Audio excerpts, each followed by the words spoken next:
Bienvenue sur ma chaîne pour cette dernière vidéo sur le thème Pourquoi j'ai laissé l'adventisme en 2024.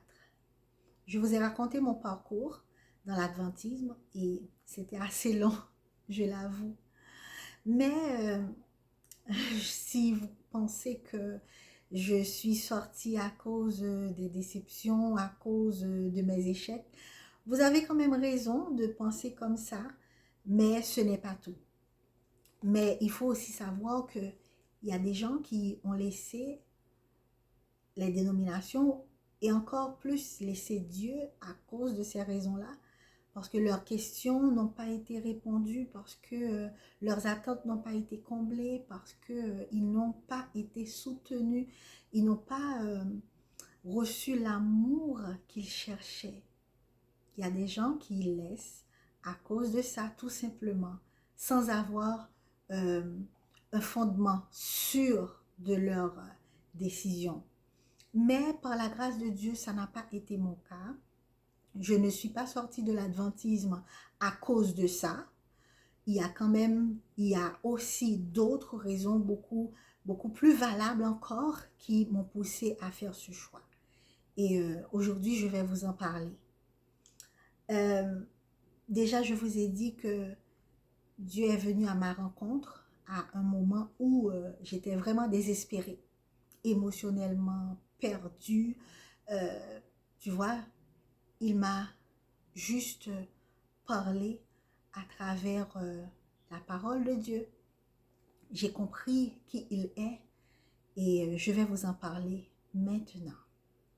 Parce que mes amis, tout comme la femme samaritaine qui est venue au bord du puits pour remplir sa cruche, j'ai pu aussi avoir cette rencontre avec Jésus, hors des bâtiments, hors des structures religieuses. Elle, la femme samaritaine, elle était une fille de Jacob. Elle allait peut-être dans le temple chaque semaine, tout comme moi, j'y allais dans les bâtiments chaque semaine. Mais elle vivait dans la honte et dans la peur des regards des autres. Et à un moment clé où elle se sentait, comment je pourrais dire ça, protégée de ses regards, elle était loin de tout ça. Et c'est à un moment comme ça qu'elle a rencontré Jésus, au bord du puits. Et je peux dire que moi aussi, j'ai fait la même expérience qu'elle, parce que, vous voyez, j'étais toujours là, j'étais toujours adventiste, mais je ne me sentais pas à ma place. Et c'est à un moment comme ça où je me cachais, où je me posais des questions, où je me sentais vraiment accablée, que j'ai pu faire la rencontre de Dieu, en fait. Le fait de savoir que Dieu n'est pas ce que j'ai toujours pensé qu'il était. Alors mes amis, il y a après cette rencontre une autre étape, c'est l'étape de la repentance. À ce moment-là, euh, tu vois qu'il y a possibilité de vivre, il y a possibilité de recommencer avec Dieu. Et la vraie définition du terme repentance, c'est, je crois, dans l'original, ce terme, ça veut dire métanoïa, c'est-à-dire que euh, tu renonces à ce que tu as cru, en fait. C'est un changement radical de tout ce que tu as cru, un changement dans l'esprit. Et ce changement-là, dans la conception, dans la compréhension, va entraîner un changement dans les attitudes. Ça va aussi entraîner un changement de comportement par rapport au péché. Et il faut dire que à partir de cela, il m'a, il a juste été question pour moi de me dire telle conception, tel sujet, tel thème. Qu'est-ce que la Bible dit à ce sujet? Qu'est-ce que Jésus dit à ce sujet? Et ces questions-là se répétaient à chaque fois, même pour des thèmes assez banals qu'on aurait pensé qu'on comprend. Par exemple, le péché. Que dit Jésus au sujet du péché? Que dit Jésus au sujet de la prière? Que dit Jésus au sujet de la foi? C'est des termes qu'on répète souvent et on ne prend pas toujours le temps de chercher à comprendre le vrai sens de tout ça. Mais il a fallu vraiment, mes amis, que je réapprenne, ok? Que je passe par le processus de désapprendre pour réapprendre. Et je vais vous parler de certains thèmes qui, pour moi, ont été mal enseignés dans l'adventisme, que je n'ai pas eu la bonne compréhension, ou du moins le bon enseignement par rapport à ces thèmes, et je vais vous en parler. Aujourd'hui, je comprends mieux qu'est-ce que cela veut dire, et ça a changé tout le trajectoire, et c'est vraiment ces sujets-là, ces thèmes-là qui m'ont vraiment permis de me dire, ok, je ne peux plus être adventiste du 7e jour. Ok? Donc, le premier thème, c'est, je pense que je vous en ai parlé, c'est le caractère de Dieu. Alors, pour le caractère de Dieu, je dois vous le dire d'entrée de jeu que moi, j'avais peur de Dieu. J'avais peur de Dieu parce que j'ai toujours pensé que, selon la façon dont je me comporte, il va me punir. Donc, je croyais que je subissais, à cause de mes échecs, je subissais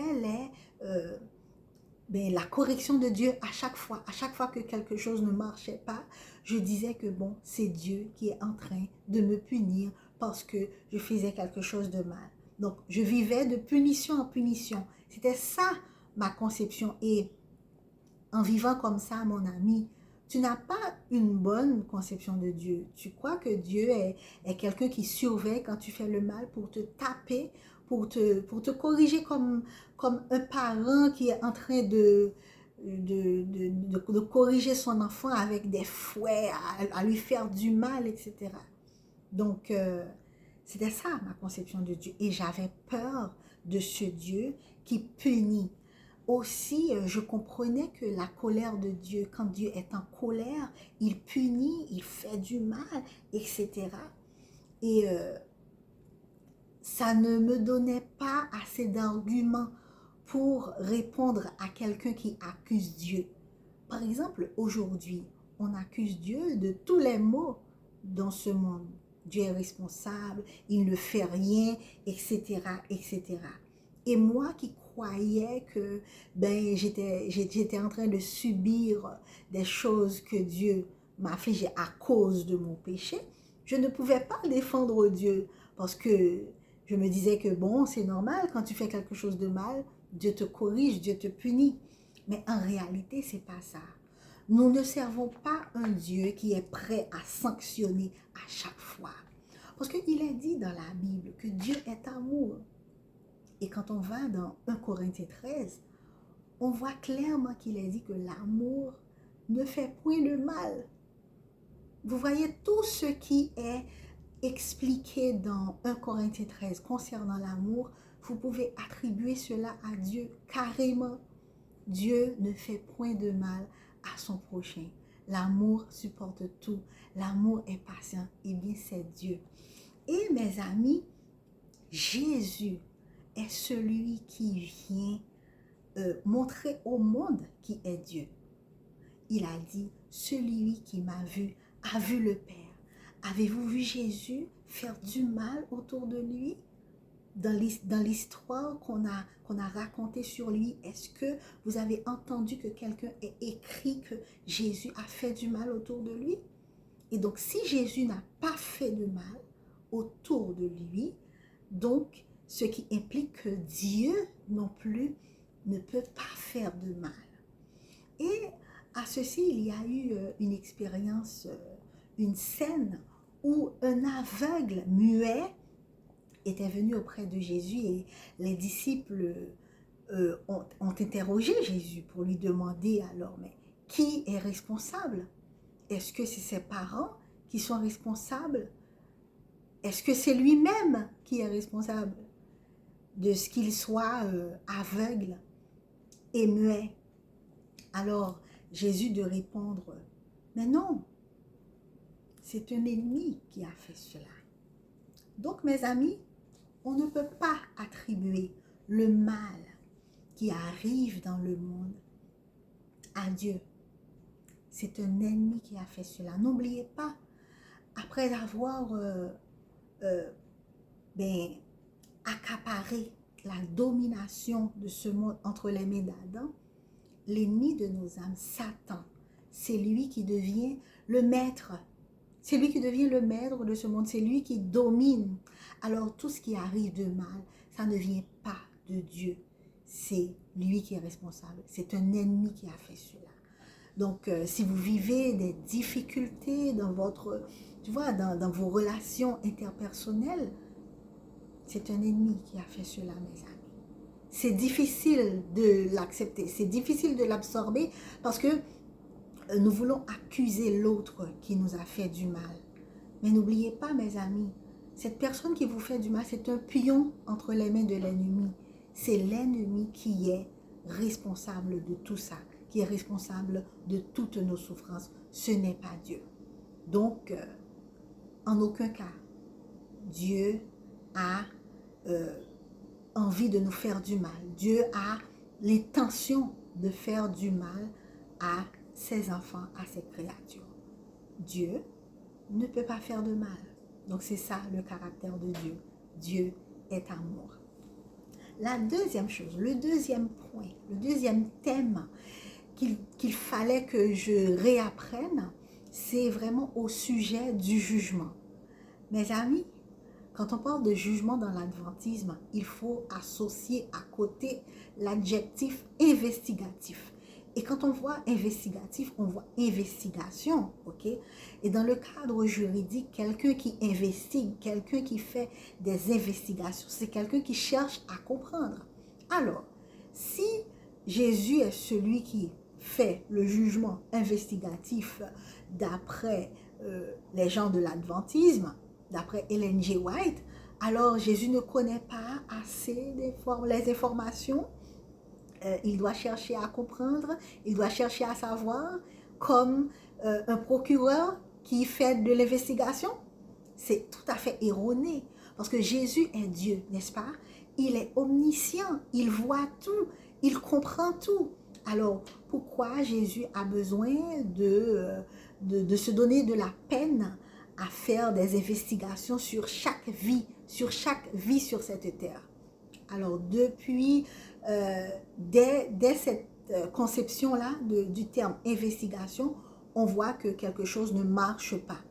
Et donc, selon le jugement investigatif, qui a commencé en 1844, ce qui est encore erroné, donc tous les habitants de la Terre, à partir de 1844, sont passés en investigation, depuis Adam, à partir de Adam, passant par Enoch, Abraham, etc. N'oubliez pas, entre parenthèses, Enoch, il n'est pas mort, il est monté au ciel. Donc, même Enoch ne sait pas s'il est sauvé.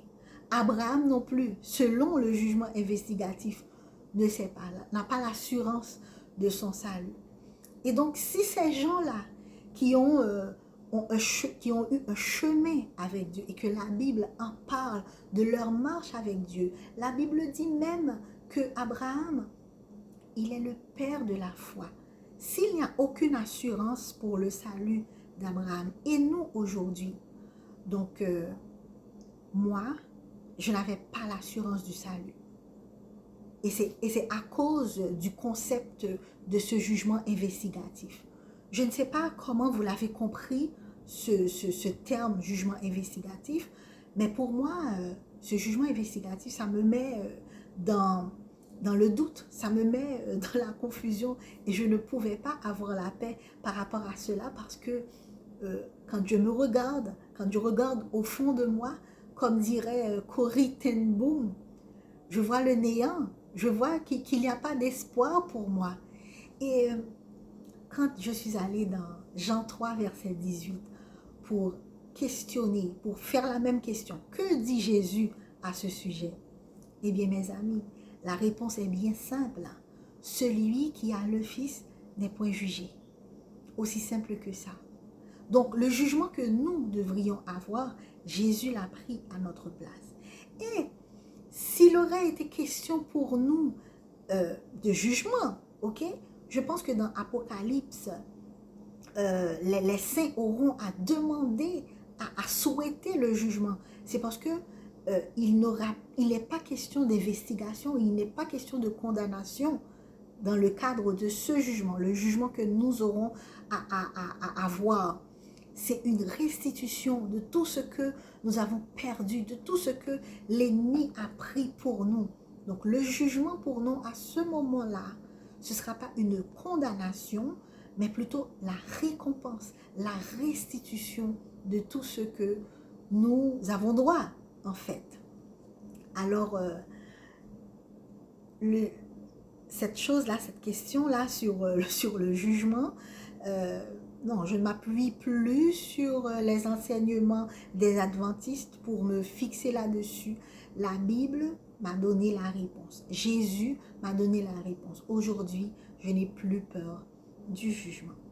Autre point que j'ai dû désapprendre pour réapprendre, c'est la question de la dîme. Oh mes amis, la question de la dîme fait couler beaucoup d'encre et dans l'adventisme, c'est une obligation.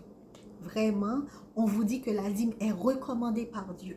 Au contraire, ils disent que vous n'êtes pas en train de payer la dîme, vous êtes en train de rendre à l'Éternel ce qui lui est dû, ce qui appartient déjà à lui. Pourtant, dans les récits bibliques, le peuple était soumis à 3 dîmes dans le temps. Et ce n'était pas l'argent. Ok? Et donc, il y a quand même une autre dîme que les sacrificateurs devaient donner. Donc, ça fait en tout 4 dîmes. Tout ça, c'était au temps de Moïse. Au temps de Moïse dans l'ancienne alliance. Et dans le Nouveau Testament, mes amis, la dîme n'est pas rétablie. Elle n'a pas été rétablie par Jésus. Elle n'a pas non plus été rétablie par les apôtres comme un commandement, comme quelque chose qu'on devait faire.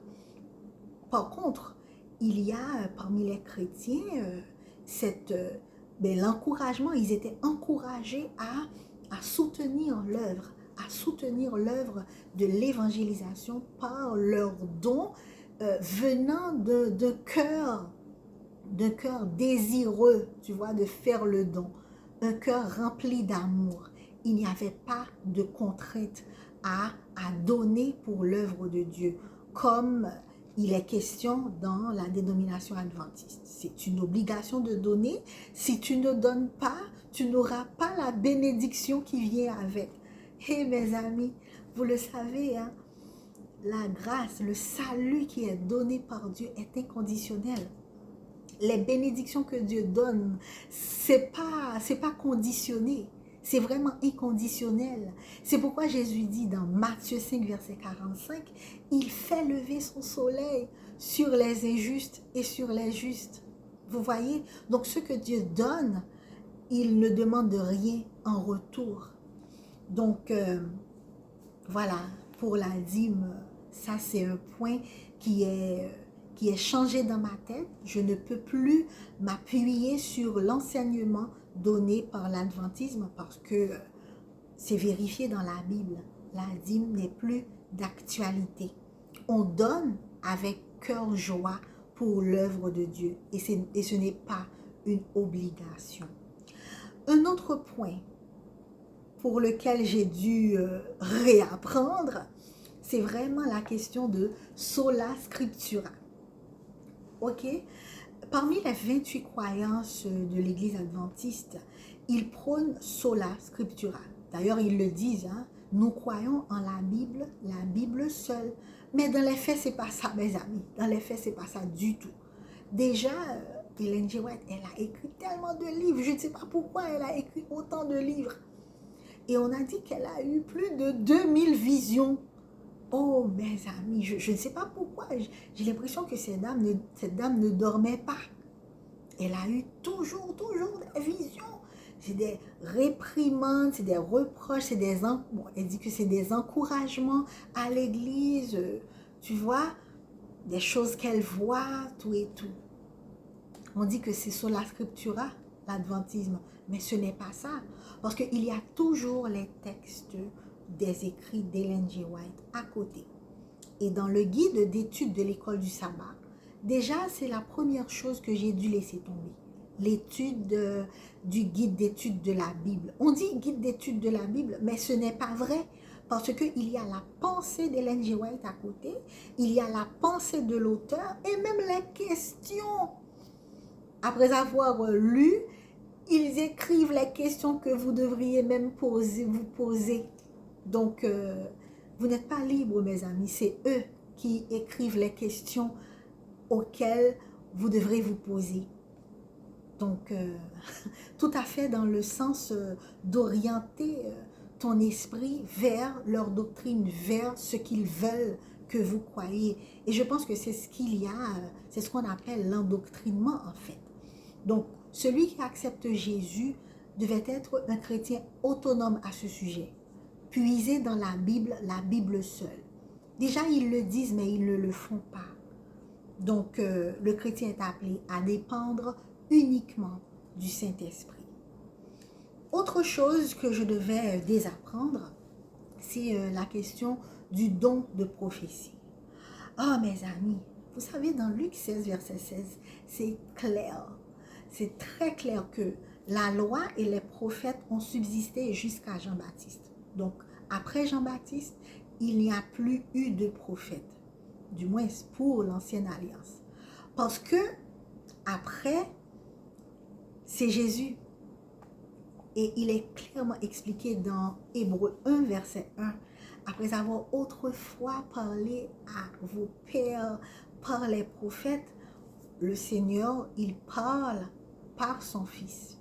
Donc, il a utilisé tous les humains qui étaient là pour parler de lui. Ésaïe, Jérémie, Daniel, Nathan, Samuel, etc. C'était des gens qui ont été utilisés par Dieu pour parler au peuple.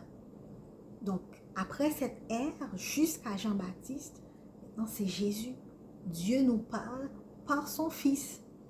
Mais je ne sais pas où on peut trouver dans la Bible que Ellen White devait venir. Je ne sais pas. Mais il est clairement expliqué que Jésus, c'est le dernier prophète qui allait venir pour les derniers temps. Il n'y en aurait pas eu d'autres. Donc, voilà. Autre chose que je devais réapprendre. Ce sujet-là était un petit peu difficile pour moi. Parce que dans l'adventisme, c'était vraiment enseigné de manière superficielle, cette question de alliance. Bon, je le savais, alliance, c'est quand deux parties se mettent ensemble et qu'ils ont des obligations l'un envers l'autre, etc. Mais en étudiant avec les frères et sœurs la parole de Dieu sur le thème de l'alliance, on a pu comprendre que à travers les âges, Dieu a eu plusieurs alliances avec l'humanité. Depuis Noé, en passant par Abraham et le peuple d'Israël à l'époque de Moïse. Et vraiment, il y a tout un, comment je pourrais dire ça, tout un principe en ce qu'il y a trait à alliance. Il y a un signe et il y a des alliances conditionnelles, alliances inconditionnelles. Et après l'alliance avec le peuple d'Israël, qui avait comme signe les 10 commandements, tu vois, le peuple devait obéir aux commandements pour pouvoir vivre dans le cadre de cette alliance. Aujourd'hui, dans la nouvelle alliance, elle a commencé avec Jésus. Donc, Jésus vient et Jésus, comment je pourrais dire ça? Je me souviens quand on a étudié ensemble le sanctuaire. C'était merveilleux de comprendre le fait que Jésus est représenté par tous les symboles du sanctuaire. du plus petit jusqu'au plus grand, dès la première porte, dès la porte des parvis jusqu'au au lieu très saint. Jésus est représenté par tous les symboles, mes amis. Et donc, dans la Nouvelle Alliance également, Jésus est représenté dans tout. Jésus est l'eau de vie. Jésus est la porte.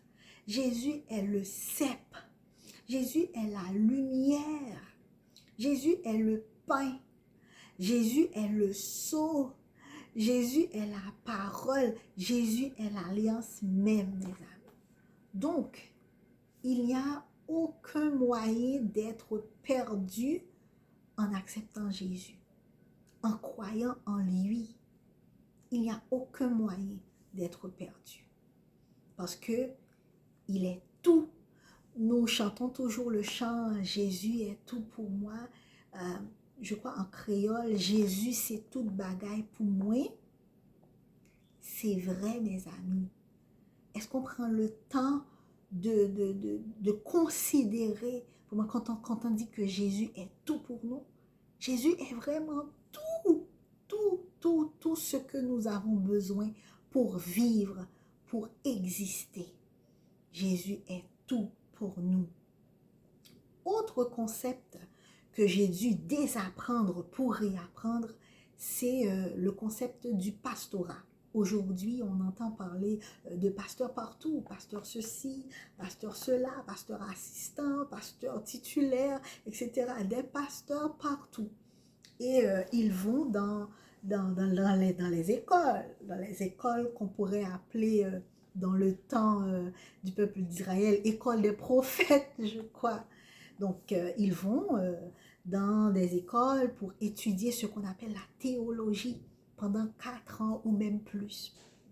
Ils font vraiment des études, je ne sais pas, des études poussées, et c'est ces gens-là qui sont les leaders, qui sont, je ne sais pas, c'est comme les bergers qui emmènent les troupeaux, je ne sais pas où. Mais mes amis, il est dit dans Jean 10, verset 16, qu'il y a un seul troupeau. Donc, ce qui veut dire que cette quantité de dénominations qu'on voit aujourd'hui, on ne sait pas d'où ça vient. Il existe un seul troupeau et un seul berger. Et au verset 15, il a dit, « Je suis le bon berger ». Jésus parle, il dit que je suis le bon berger. Et le bon berger donne sa vie pour ses brebis. J'aimerais vous poser la question. Quel berger que vous avez, que vous connaissez, qui est prêt à donner sa vie pour vous? Moi, je n'en ai pas trouvé. Je n'ai pas trouvé de réponse à cette question. Mais je sais que le bon berger, il a vraiment donné sa vie pour moi. Donc, du coup, plus personne n'est pasteur pour moi. Jésus est mon pasteur. Jésus est mon berger. Il n'y a rien à ajouter à cela. Sinon, pour finir, je veux parler de ma conception de la fin des temps.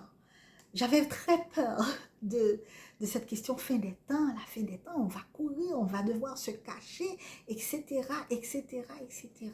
Ça fait peur, hein? Et même, je pense que certaines personnes ont vraiment de la peur à étudier le livre d'Apocalypse, puisque, d'après eux, l'Apocalypse, la fin des temps, etc. Mais en réalité, vous savez, le livre Apocalypse, il est appelé la révélation. C'est la révélation de Jésus. Donc, il n'y a aucune raison d'avoir peur de lire le livre Révélation de Jésus-Christ, parce que c'est une bonne nouvelle de comment les choses vont se passer à la fin des temps et comment le Seigneur, il sera avec nous, il nous accompagnera, il nous communiquera sa volonté à la fin des temps. Et vous savez, mes amis, ma conception aujourd'hui sur la question de la fin des temps, c'est que nous qui sommes disciples de Jésus, nous serons éparpillés comme les disciples d'autrefois, comme les premiers chrétiens. Nous serons éparpillés parce que, voilà, certaines certaines choses seront à l'encontre, certaines décisions seront à l'encontre de ce que nous croyons. Et en fait, ce ne sera pas pour se cacher, les disciples seront éparpillés, mais nous serons éparpillés tout en continuant à prêcher la bonne nouvelle. Et ce sera au risque de nos vies. Parce que Jésus a dit dans Matthieu 24 que quand les chrétiens auront cet engouement pour aller prêcher la parole, alors viendra la fin. Donc mes amis, si vous vous voyez un peu, vous vous sentez un peu apeuré, vous avez peur de parler. Moi, j'avais peur de parler. Mes amis, je vous parle là, je ne suis pas bonne en français, je ne suis pas une bonne communicatrice. Mais je veux parler de cette bonne nouvelle, de cette liberté que j'ai en Jésus. Je ne peux plus me taire, je ne peux plus me retenir. Et quand plusieurs d'entre nous auront cet élan, cet engouement pour parler de Dieu partout, à toute la création, alors viendra la fin. Donc mes amis, ce ne sera pas le fait d'aller se cacher dans des endroits reculés qui va nous donner le salut en fait. C'est pas le fait de conserver des aliments, de conserver des gadgets. C'est pas ça qui va nous aider à la fin des temps. Ok? Parce qu'on peut perdre tout. On peut perdre tout d'une seconde à l'autre. Mais qu'est-ce qui va nous garder en vie et en flamme pour Jésus? C'est vraiment son amour. Parce qu'à ce moment-là, mes amis, nous n'aurons pas peur de la mort. Nous n'aurons pas peur d'être persécutés pour la justice, persécutés pour la vérité. Nous n'aurons pas peur. Alors, mes amis, pour finir, ma foi réside en ce que Jésus dit uniquement. Aujourd'hui, je n'ai plus peur. Ma foi ne réside plus sur les enseignements qui portent à confusion, les enseignements qui sont des ajouts à ce que la Bible dit. Ce que Jésus dit uniquement, ce qu'il enseigne et qui se trouve dans sa parole, dans la Bible. Pour moi, la Bible, c'est un livre spécial, c'est un livre extraordinaire et je veux mettre ma foi dans cette parole. Tout comme cette femme au bord du puits, mes amis, je n'ai point honte maintenant, je n'ai plus honte de dire d'où il m'a pris. Et j'ai hâte de faire savoir à tous ce que j'ai trouvé en Jésus. Ce que j'ai trouvé, mes amis, c'est la joie, c'est la liberté, c'est la paix. Je n'ai plus peur, mes amis. J'étais une femme, j'étais une personne, une fille qui avait peur de tout. Je ne suis plus dépendante des autres. Je souffrais de dépendance affective. Maintenant, je ne souffre plus de dépendance affective. Je vis la joie, je vis la liberté et je ne dépends des autres pour quoi que ce soit. Uniquement en Jésus. Je dépends uniquement en Jésus. J'avance et je n'ai pas peur de tomber parce que je sais qu'il est là pour me relever. Je n'ai pas peur de prendre des échecs. Je commence aussi à ne pas avoir peur des critiques négatives. Je commence à ne plus avoir peur. Mais j'ai quand même un rêve. Un rêve, mes amis. C'est celui de voir que tous les croyants soient aussi dépendants uniquement de Jésus.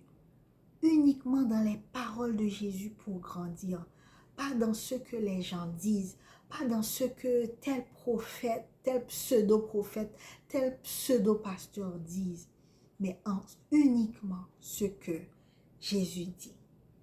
Je souhaite vraiment que nos familles soient meilleures parce que l'amour sera le ciment de nos relations. Je souhaite vraiment que les familles soient meilleures, nos relations familiales, que nos enfants, je souhaite vraiment, je prie vraiment que nos enfants n'aient plus peur de faire confiance en Jésus, n'aient plus peur d'avancer dans la vie, que nos vieillards aussi n'aient plus peur pour la question de leur salut, qu'ils vivent avec assurance qu'ils sont sauvés, non pas parce qu'ils ont fait quelque chose de bien, mais parce qu'ils ont uniquement accepter Jésus.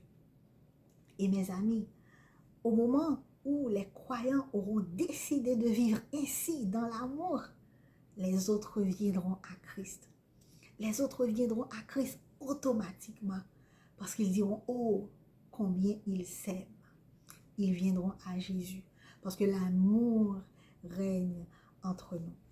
C'est mon rêve pour le corps de Christ, pour moi aussi, que nous puissions grandir dans la foi, dans l'assurance du salut et que nous n'ayons plus peur d'avancer, que nous n'ayons plus peur de proclamer à tous que Jésus est Seigneur, qu'il est vivant et qu'il vient bientôt nous chercher. Et mon autre prière, c'est vraiment que la foi ne meure pas sur terre. Que Dieu vous bénisse, mes amis. C'est la fin de cette série. Je vous retrouve pour une autre vidéo. Je vais prier le Seigneur pour qu'il me donne d'autres idées. Parce que cette chaîne, je veux parler de Jésus. Je veux parler de Jésus. Je veux parler de mes expériences, comment il m'a pris du bourbier où j'étais. Pour que je puisse marcher la tête haute avec espoir et courage et foi en l'avenir. Merci de votre écoute et à bientôt.